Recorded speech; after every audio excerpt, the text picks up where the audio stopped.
Welcome back sa mundo ng teknolohiya and kung hindi nyo na itatanong, marahil pwede kang magtanong bago ka mag-aral ng IT. Ano ba yung mga nakikita mo? Yan lang naman ay ang mga IT infrastructure.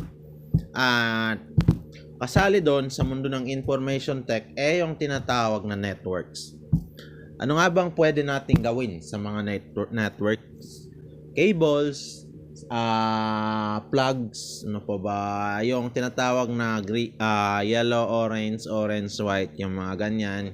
And maraming RJ45 at malalawak at sako-sakong network cable. Hindi yan pwede lang isang metrong cable lang. Dapat rolyo yan, naka-rolyong box. Kasi nga, gagawa ka ng kanilang network connection. Ito yung tipong, hindi ko nagawa siya actual pero hands-on kami. Ito yung kaming pinaset up kami ng isang buong stage and we are like naglalatag kami ng mga network wires, cables para magawa yung tinatawag na enrollment system ng buong universidad. Ito yung isang buong university kayo, tapos kayo yung ICT at ang gagawin ninyo, kayo yung magmamanage ng computers, printers at network ng universidad.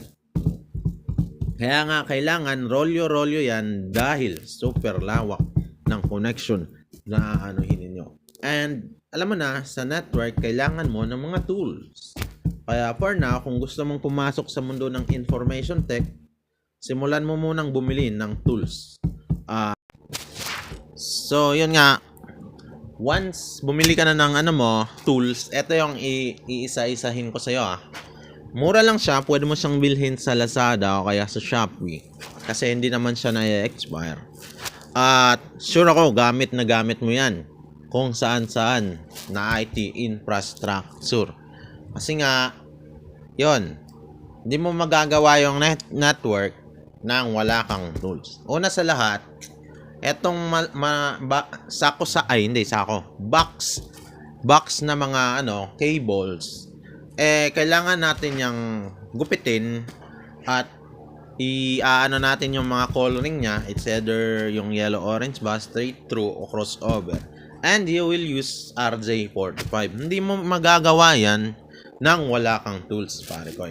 Kaya nga,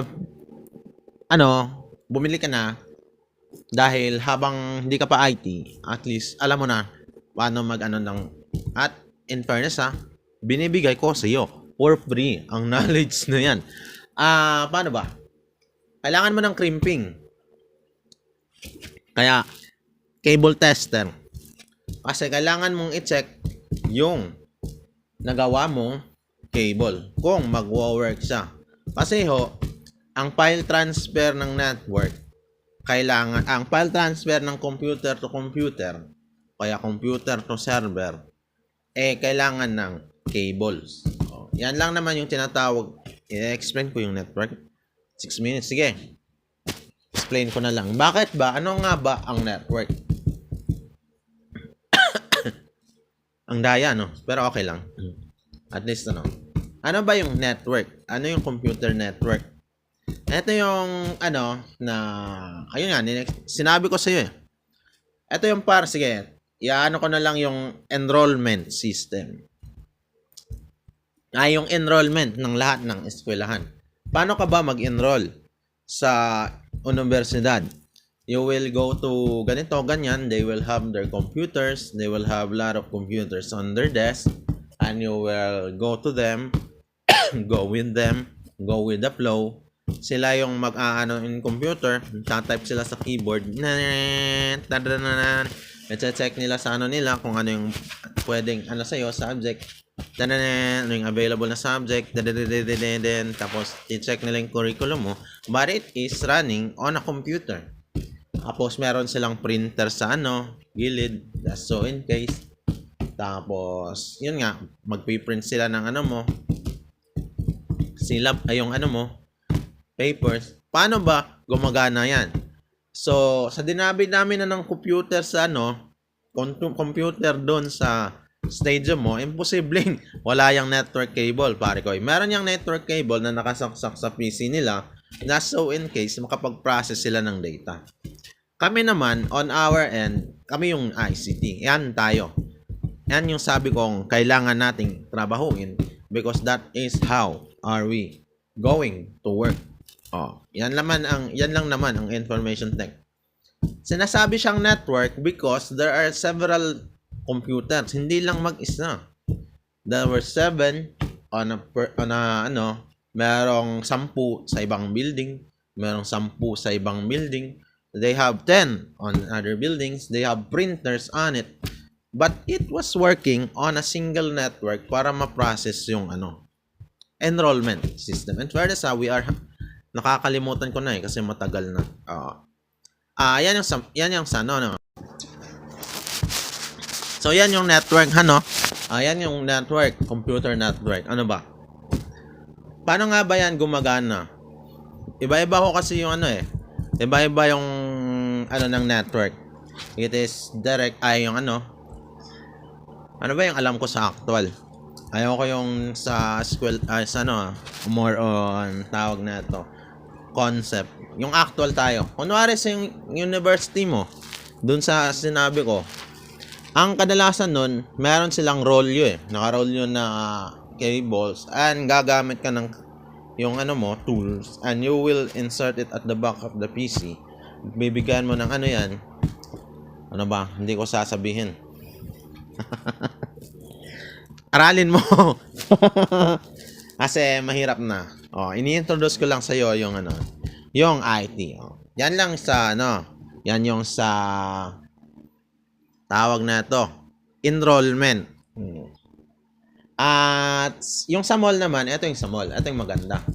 Kasi kung nalalawakan ka sa enrollment ng university, mas malalawakan ka sa malls.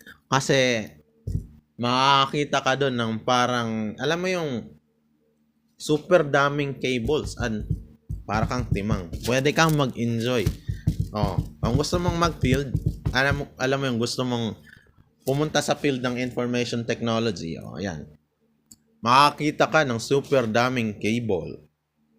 Makikita mo yung super daming cables na yon and yun nga, magdadagdag ka pa. Ito kasi yan nakaset up yung cable na yan just so in case magdadagdag tayo ng another computers inside the mall. At tayong ICT, yan tayo. Yan yung trabaho natin when the company said, kailangan nating magdagdag ng computer dito. Yan lang naman ang ating trabaho sa mall. Diba?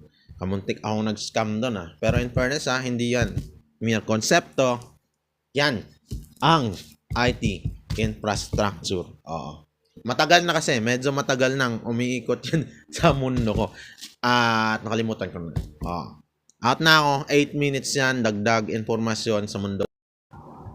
Yan lang naman hindi lang naman kasi lahat ng building sa Pilipinas may computer at mag-expect ka na mayroon kang tatrabahuin dyan. At yan ang mundo ng teknolohiya sa tinatawag na computer ay sa network.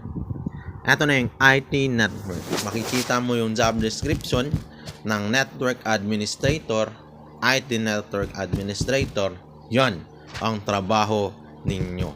Makita mo na si Tony na hardware. Yan ang computer network.